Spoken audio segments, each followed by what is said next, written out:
তুমি ভাৰতীয় সেনাত নিযুক্তি লাভ কৰাৰ পিছত ৰাজস্থানত গৈ প্ৰশিক্ষণ ল'লা আৰু আজি প্ৰথমবাৰৰ বাবে আজি নিজৰ ঘৰলৈ আহিছা। কেনেকুৱা লাগিছে?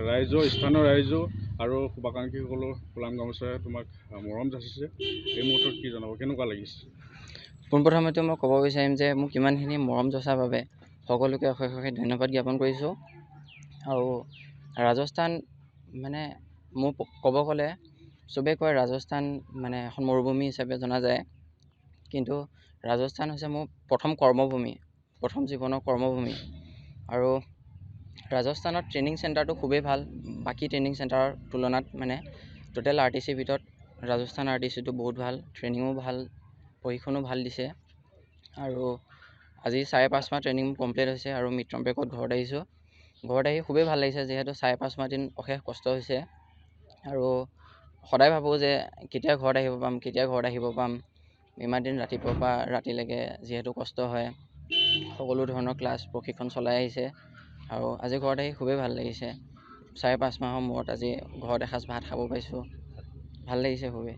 আমাৰ ইয়াত যথেষ্ট ল'ৰা ছোৱালীয়ে বৰ্তমান সৈন্য বাহিনীৰ কাৰণে যুঁজ দি আছে, সেইসকলক তুমি ক'বলৈ কি আছে বুলি ভাবিবা?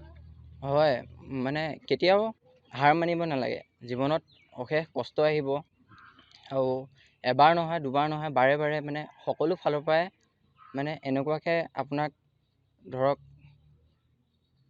মানে চিন্তা ভাৱ আহিব, যিহেতু যে সফল হ'ব নোৱাৰিব। বহুতে কথাও শুনাব, বাৰে বাৰে এবাৰ সফল হ'ব নোৱাৰিব, দুবাৰ সফল হ'ব নোৱাৰিব।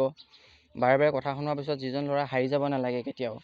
মই 2018 চনৰ পৰাই মানে প্ৰচেষ্টা চলাই আহিছোঁ। 2018 চনৰ পৰা প্ৰায় মই 3 বছৰ মানে 3বাৰ অগ্নিবীৰত দিলোঁ, এবাৰ জইন ইণ্ডিয়ান আৰ্মি আৰু 2বাৰ অগ্নিবীৰত দিলোঁ। অৱশ্যে মই সফল হ'ব নোৱাৰিলোঁ যদি মই তাৰ পৰা এটা শিক্ষা পালোঁ যে মানে কেতিয়াও কষ্টৰ ফল অথলে নাযায়। কয় এবাৰ সফল হ'ব নোৱাৰিলে দুবাৰ সফল হ'ব নোৱাৰিলে 3বাৰ, কিন্তু মনত এনেকুৱাকৈ টাৰ্গেট ৰাখিব লাগে যিটো নেকি এদিন সফল কৰিমেই। আৰু মই সেইমতে কষ্ট কৰি গৈছিলোঁ। লাষ্ট অগ্নিবীৰ দিছিলোঁ মই তেজপুৰ মিছন চাৰিআলি। তাতে অগ্নিবীৰত মোৰ ফিজিকেলত অলপ 5 ছেকেণ্ডৰ কাৰণে বেয়া হৈ গ'ল, আৰু তাতে বহুতকেইজন গৈছিলে মোৰ লগৰ, আৰু বহুতকেইজন তাত সফলো হ'ল। আৰু তাৰ পৰাই মই শিক্ষা পালোঁ যে মানে চাব লাগিব যোনে য'ত সফল হ'ব পাৰে। আৰু ময়ো সেইমতে তাৰ পৰা অহাৰ পাছত SSC ভেকেঞ্চি ওলালে আমাৰ ইয়াত, বিশেষকৈ গাঁওবাসী ৰাইজত মানে SSC বস্তুটো ইমান এটা গুৰুত্ব নিদিয়ে, চবেই অসমৰ ভেকেঞ্চিবিলাকতে গুৰুত্ব দি থাকে। আৰু SSCটো এনেকুৱা এটা বস্তু, ষ্টাফ চিলেকশ্যন কমিশ্যনাৰ হয়।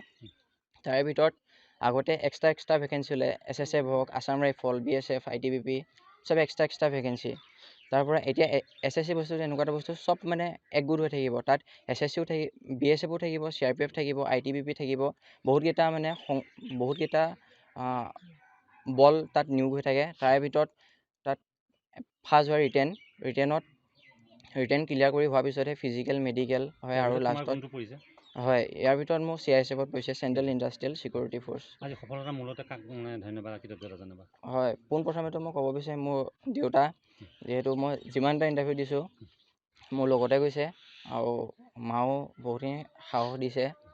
আৰু ফিল্ডত লগৰবিলাকো লগতে ৰানিং কৰাইছে, সিহঁতেও ৰানিঙতো অলপ উইক আছিলে। তো অকল মানে ৰানিঙৰ ওপৰতে ভিত্তি কৰিলে এটা সফল পোৱা নাযায়। সকলো ফালৰ পৰাই সফল হ'বৰ কাৰণে প্ৰচেষ্টা চলাব লাগিব। যিদৰে ফিজিকেল প্ৰিপেৰেশ্যন চলাইছে, সেইধৰণে পঢ়া শুনাৰ ফালৰ পৰা প্ৰিপেৰেশ্যন সমানে আগবঢ়াই লৈ গ'লেহে সফল হ'ব পাৰিব। সৰুৰ পৰা ইচ্ছা আছিল নেকি ভাৰতীয় সেনাত যোৱাৰ বা ভাৰতীয় যোৱাৰ? হয়, মই ক্লাছ যেতিয়াৰ পৰা মানে জানিছোঁ যে LP স্কুলত গৈছোঁ, তেতিয়াৰ পৰাই মোৰ ভাৰতীয় সেনাত যোগদান হোৱাৰ বহুত সপোন আছিলে। হয়, ধন্যবাদ। আজি ল'ৰাই যি ভাৰতীয় সেৱা বাহিনীত যি নিযুক্তি লাভ কৰিলে, বহুত কষ্টৰ মাজত তেখেতে নিযুক্তি লাভ কৰিছে। অশেষ গাঁওবাসীকো ধন্যবাদ দিছোঁ, আৰু মোৰো বহুত ভাল লাগিছে। ইমানে আৰু। ভালেই লাগিছে। ল'ৰাই ক্লাছ 4ৰ পৰা খালি চাকৰিতে লাগি আছিলে। মই মাক এনেকৈ মই ইয়াত চেণ্ট্ৰেলত মই চাকৰি কৰিমেই বুলি সি মোক কথা দিছে, 4ত থাকিব পৰা। সেই কথা সি মোৰ মতে কৰি গৈছে, আৰু প্ৰতিটো ক্ষেত্ৰত আহিলেও কয় মা মোৰ আমুকটো হৈছে, বাপেকক ক'ব দেউতা মোৰ আমুকটো হৈছে, সি হ'ব বুলিয়ে কয়, সেইমতে হৈছে। আমাৰ সেইকাৰণে ভালো লাগিছে। বহুত কষ্ট কৰে, ৰাতি নুশুই পঢ়ে ল'ৰাটোৱে। আবেলি হ'লে ফিল্ডলৈ যাব, ৰাতিপুৱা হ'লে আমি শুইয়ে থাকিম, সি ফিল্ডলৈ গৈ কষ্ট কৰি ৰাতি শুবলৈ ক'লেও নুশুৱে, সি পঢ়িয়ে থাকিব।